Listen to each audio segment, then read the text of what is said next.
بسم اللہ الرحمن الرحیم۔ حضرت خباب رضی اللہ تعالیٰ عنہ بن الارت کی تکلیفیں۔ حضرت خباب بن الارت بھی انہی مبارک ہستیوں میں ہیں جنہوں نے امتحان کے لیے اپنے آپ کو پیش کیا تھا اور اللہ کے راستہ میں سخت سے سخت تکلیفیں برداشت کیں۔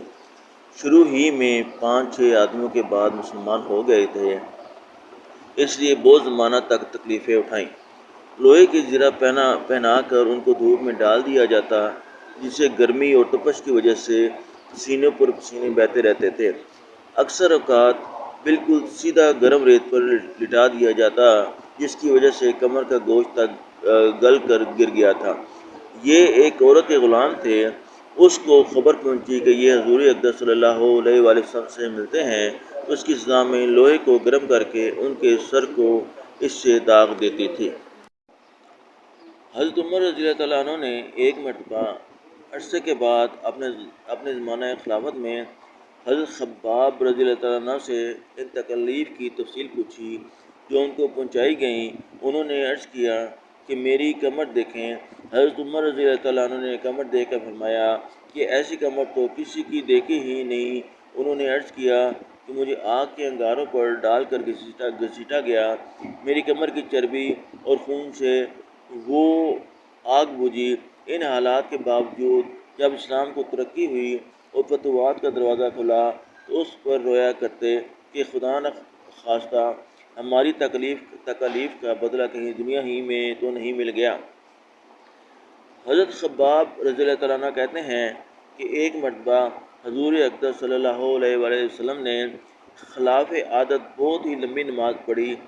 صحابہ رضی اللہ تعالیٰ عنہ نے اس کے متعلق عرض کیا تو حضور صلی اللہ علیہ وآلہ وسلم نے ارشاد فرمایا، یہ رغبت و ڈر کی نماز تھی، میں نے اس میں اللہ تعالیٰ سے 3 دعائیں کی تھیں، 2 ان میں سے قبول ہوئیں اور ایک کو انکار فرما دیا۔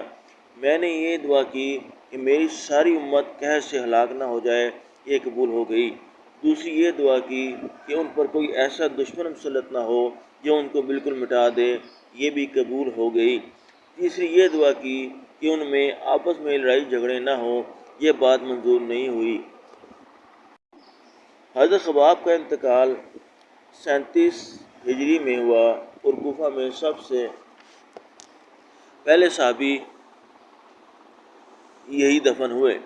ان کے انتقال کے بعد حضرت علی کرم اللہ وجہہ کا گزر ان کی قبر پر ہوا تو ارشاد فرمایا، اللہ خباب رضی اللہ تعالیٰ عنہ پر رحم فرمائے، اپنی رغبت سے مسلمان ہوا اور خوشی سے ہجرت کی اور جہاد میں زندگی گزارتی اور مصیبتیں برداشت کی۔ مبارک ہے وہ شخص جو قیامت کو یاد رکھے اور حساب کتاب کی تیاری کرے اور گزارا کے قابل مال پر قناعت کرے اور اپنے مولا کو راضی کر لے۔ فائدہ: حقیقت میں مولا کو راضی کر لینا انہی لوگوں کا حصہ تھا، ان کی زندگی کا ہر کام مولا ہی کی رضا کے واسطے تھا۔